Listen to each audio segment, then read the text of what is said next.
¿Qué tal? ¿Cómo estás? Bien, bien, muy bien. Gracias por haber aceptado conversar con nosotros unos Por minutos favor. aquí en la 99.9. El tema que me trae a cuento es una columna suya que leí con muchísima atención el otro día y que debo decir fue la que atrajo mi atención hacia una controversia que después cuando comencé a hacer un searching vi que tenía un volumen enorme y es lo Sí, que tiene que ver con la postura que han tomado las hijas de Gregorio Seltzer al respecto de un libro escrito en relación a su padre, en donde, en algo que, bueno, para los que nos gusta la historia sabemos, es una práctica consistente de la era del Soviet, ¿no? Digo, antes de darle lugar a usted, quien escribió el libro se llama Julio Ferrer, es una biografía sobre Gregorio Seltzer, y la controversia es porque Irene y Gabriela, hijas suyas, denuncian que el libro contiene datos inexactos y que además oculta partes de la historia, riquísima historia de Seltzer como periodista y hombre con visión de la política, ¿no? sí, efectivamente, y creo que le agregaría a eso Luis, que lo más grave es que si esto se tratara de una iniciativa de una editorial, bueno, uno podría en todo caso criticarlo o hacer una referencia, pero esta biografía, supuesta biografía de Julio Ferrer, así se llama el autor, fue editada por la carrera de comunicación de La Plata, Mm, donde sigue siendo muy importante la figura de Florencia Santur, candidata claro. a intendente de la ciudad por el kirchnerismo, y donde se han, entre otras cosas, entregado distinciones a Chávez, Cristina Fernández de Kirchner, Eve Bonafini, por su contribución a la libertad de expresión. Es Mm, decir, que en realidad lo que hay acá, y por eso me atrajo a mí el tema, es que hay una denuncia privada hecha por las hijas de Seltzer, que lo hacen a través de una carta que escribe una de ellas en el diario Página 12 en julio. Ahí dicen que Julio Ferrer, que les pidió colaboración y donde ellas trabajaron y aportaron el material que tenían de su padre para escribir una biografía, en realidad cuando ven la publicación hecha, no había Ferrer tomado ninguna de las observaciones que ellos hicieron, particularmente 2 o 3 emisiones que uno le hace suponer a ellas, y tienen con razón, ujú. que ha habido manipulación de la información, porque justamente las emisiones que tiene la biografía tienen que ver con críticas al sistema cubano que hizo Ferrer, en particular el fusilamiento del general Ochoa en Ujú. 1989 en Cuba, las críticas al sandinismo que él ya hacía, es decir, la deriva autoritaria, decía él, de la revolución sandinista que él había apoyado con mucho énfasis, en fin, una serie de hechos, una declaración que Cuba emitió, mejor dicho, que Cuba no quiso emitir con respecto a la dictadura argentina de Videla, que según Seltzer y según las siglas de Seltzer, porque Argentina comerciaba granos con la URSS y entonces no quería arruinar esa relación. Bueno, es un tema que, insisto, si fuera esto una polémica entre un autor que hizo un libro privado, un libro por su cuenta, o lo editó una editorial privada, uno podría tomarlo, pero en realidad es expresión muy clara a mi gusto, y por eso me motivó a escribir la nota, de procedimientos que tienden a la manipulación de la Mm, información, es decir, acomodar la historia a los gustos de los ideólogos de mm. determinado momento, ¿no es cierto? Es decir, lo que no me gusta de la historia, la tacho y hago una interpretación oficial, que tiene un poquito de parentesco con lo que se ha hecho en Argentina con respecto a los 70, ¿no? Sí, Es bueno. decir, esa idea de que yo puedo modificar y abuenarme Mm, con una parte de la historia tapándola, ¿no? En sí, todo sí. caso, la historia se construye con todas las partes y se discute, se puede Ujú. debatir, se puede en todo caso aportar desde distintas corrientes. Lo que no se puede es manipularla a gusto, ¿no? Bueno, en verdad en la Argentina, si hablamos de los 70, lo que ocurre es que a la salida del proceso como consecuencia de la derrota de Malvinas, yo siempre digo que la democracia argentina es hija de la derrota de Malvinas y que los que Sí, murieron no murieron en vano. bajo ningún punto de vista. Para mí hubo dos cosas que son fascinantes y ojalá yo tuviera los recursos para dedicarme a investigarla. La primera fue la acción de los propios actores de los servicios de inteligencia y grupos operativos que pujaron a través de los medios de la época para instalar su propia historia. Y además una idea que tiene que ver mucho con la ideología de Montoneros y su vinculación eclesial, que es la idea del martirologio, porque la idea fue contada desde los pozos de la tortura y la desaparición, ofreciendo un corte con respecto de lo anterior en el ejercicio de la violencia en la Argentina. Y ahí la verdad Sí, que hay un enorme trabajo que hacer. Sí, el problema es que, bueno, yo creo que se había avanzado mucho en esta dirección a partir de 1983, ¿no? Se había avanzado mucho a partir del Nunca Más, a partir de la CONADEP, claro. Los juicios a la Junta. Realmente nosotros estábamos, yo creo, encaminados en un proceso bastante interesante de pacto de convivencia democrático. La verdad es que el cambio se produce a partir del 2003, cuando el matrimonio Kirchner decide, Kirchner particularmente, Néstor Kirchner, con mucha astucia, por cierto, ¿no? Decide que esta podría ser una interesante causa para encontrarle motivación a su ejercicio del poder, y le hace un guiño a una generación que yo creo estaba sedienta de reconocimiento y de la necesidad de tapar alguna de sus falencias, ¿no? A mí, yo soy parte de esa generación, tuve vida política en ese momento, no tuve participación en la lucha armada, ni mucho menos, al contrario, fui crítico, pero esto no tiene importancia. Lo que tiene importancia para mí es que mi generación hubiera sido, si hubiera tenido que cumplir algún rol, hubiera sido el de legarle a las generaciones posteriores el nunca más a la violencia, legarle a las generaciones posteriores el por qué la democracia es el único sistema o el mejor de los sistemas posibles, y no lo hizo. Y creo que tomó buena parte de ellos, sobre todo los sobrevivientes de la lucha armada, que vivieron una tragedia, por la represión y vivieron una tragedia por sus propias decisiones. Tomó lo del 2003 como una coartada que le permitía olvidar sus propias barbaridades, ¿no? Y bueno, esto es justamente uno de los problemas que tenemos en la Argentina en cómo construimos nuestro pasado, ¿no? Claro, sí, sin ninguna duda. A ver, en ese sentido, digo, quienes estamos en esta conversación somos contemporáneos, ¿no? Yo suelo citar que en 1970 tenía 17 años y que mi opción fue por la no violencia, y en realidad en ese momento la violencia tenía un halo romántico que arrastraba por muchas razones, porque no era una situación propia, sino que había una situación global. En ese contexto todavía Cuba era vista como un modelo romántico de la toma del poder.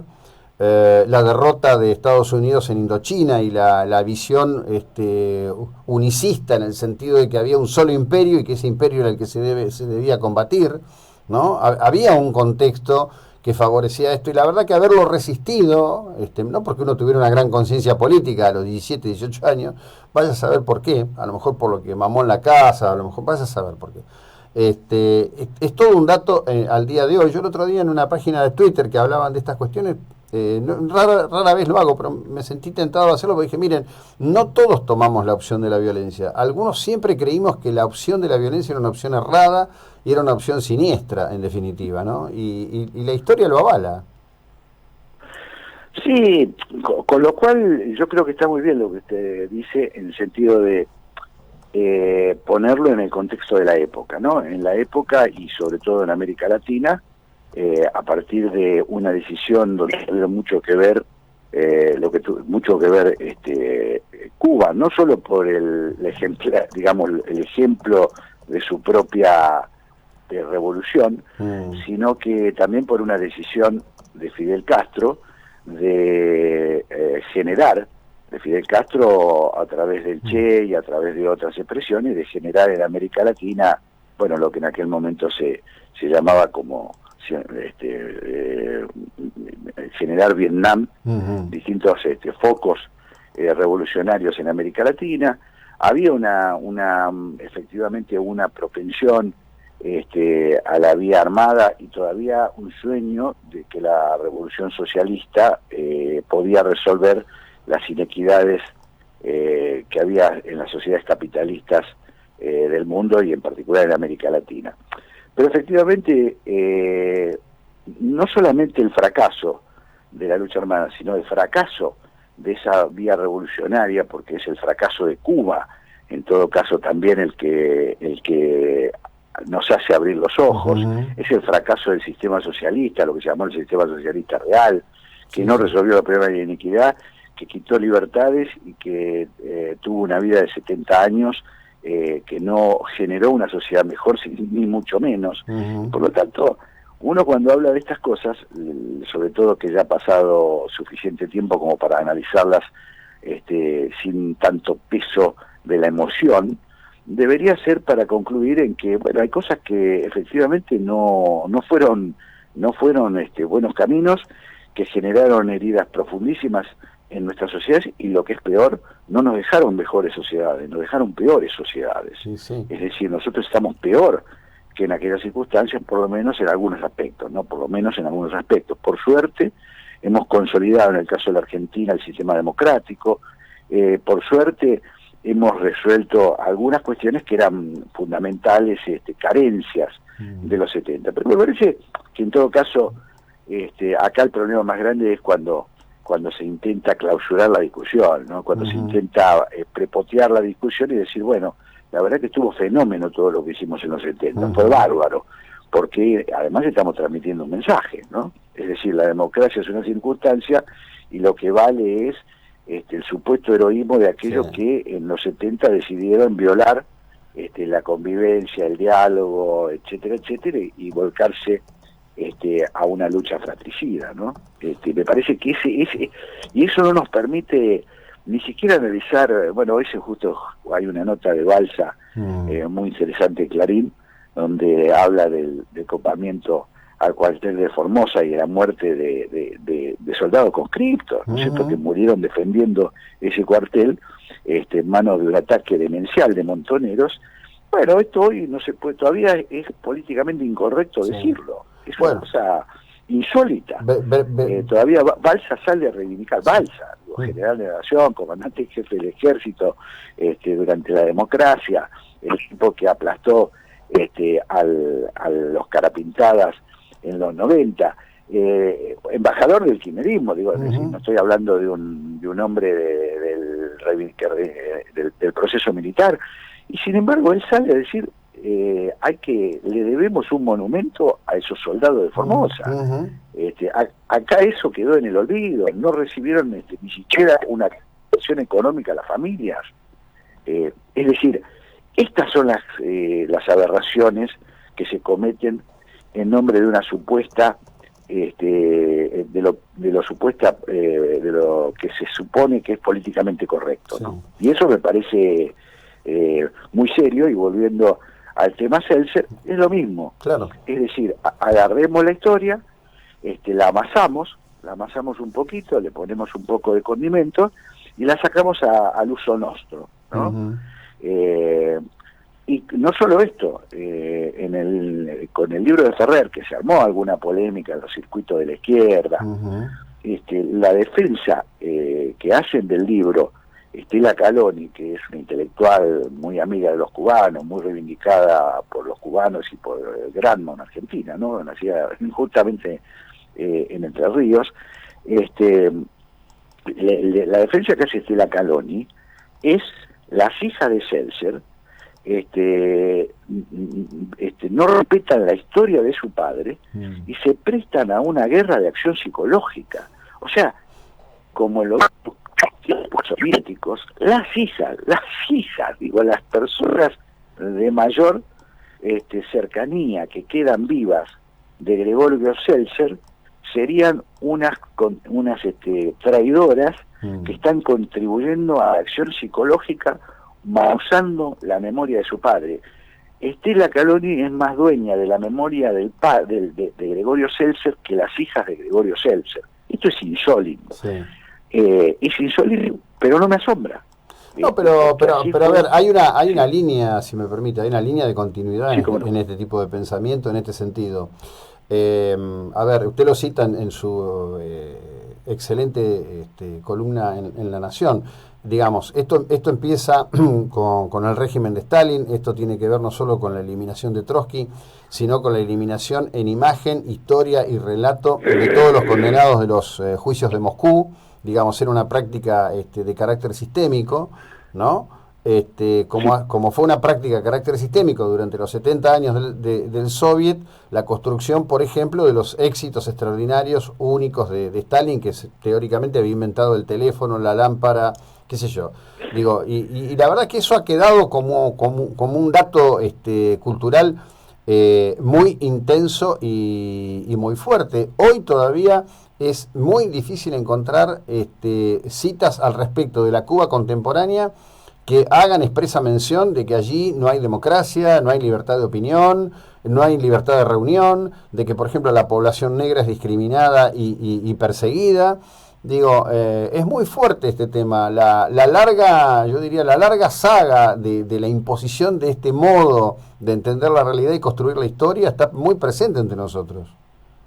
Sí, y es de mucha profundidad, porque no es solo un tema, es un tema que tiene que ver con lo que se ha instalado con mucha inteligencia, con mucha predicamento por parte de la ex Unión Soviética desde los años iniciales de la revolución, donde ellos, bueno, da para mucho, ¿no? Hay una decisión que toma primero Lenin y luego se la traslada a Stalin de generar un aparato de propaganda que tenía su base en la influencia sobre los intelectuales, sobre el mundo artístico, sobre la sensibilidad, lo que ellos llamaban la sensibilidad artística e intelectual. Entonces, el trabajo que ellos hacen, que es un trabajo no casualmente no lo tomaban desde el lado cultural, sino que era un órgano de la inteligencia, claro, digamos, del antecedente de lo que después fue la Checa y la KGB, no sé, la primera formación de inteligencia, que es a esta gente que es sensible, que son almas bellas, no le pidamos que defiendan a los acusados en los juicios de Moscú, no les pidamos más de lo que pueden dar. Pidámosle las cosas que a ellos los enaltece, la lucha por la paz. No seamos tan exigentes como somos con nuestros propios militantes. Entonces eso generó que la Unión Soviética tuviera se estableciera entre el mundo intelectual y cultural la idea de lo políticamente correcto. Entonces, ser de izquierda es no tener que dar explicaciones por ciertas cosas. claro. Yo pertenezco, digamos, a la izquierda, yo soy Picasso, por tener incluso diferencias, ha sido un poco afiliado al Partido Comunista, digamos, a los partidos comunistas, un hombre amigo de la Unión Soviética, pero bueno, lo fundamental era que era Picasso. Claro. Entonces lo que Picasso dijera tenía un peso, en esto fueron inteligentísimos los soviéticos, tenía un peso que no lo tenía, que lo dijera un ministro ruso. Tenía un peso que se extendía universalmente. Tenerlo a Pablo Neruda como parte de ese ejército de intelectuales, de amigos de la revolución, generaba una presencia en el mundo de ideología arrolladora, de ideología justiciera, porque además era gente, en muchos casos, ¿no? Y gente noble, grandes talentos, sin dudarlo. Entonces, bueno, un poco el arranque de esto es que lo que viene de ese lado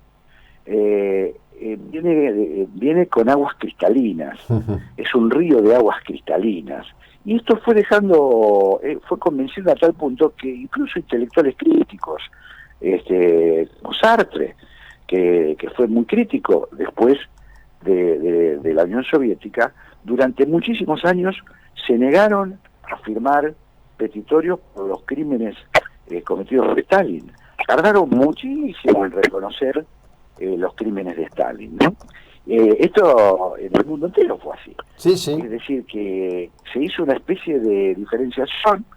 Stalin fue uno de los asesinos más grandes de la historia universal.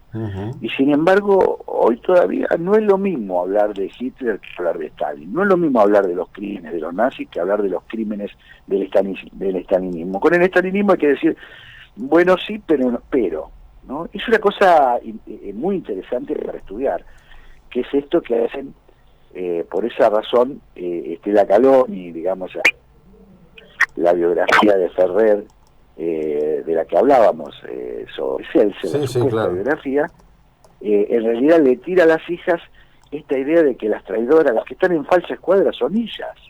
Es una cosa curiosísima, ¿no? Insisto, las dueñas del archivo del padre, que entregaron su archivo para que se haga la biografía, dicen, no, mirá, me falsearon la historia, me omitieron datos, no me consultaron, no importa, la traidora sos vos, ustedes son los traidores, las hijas del biografiado, ¿no?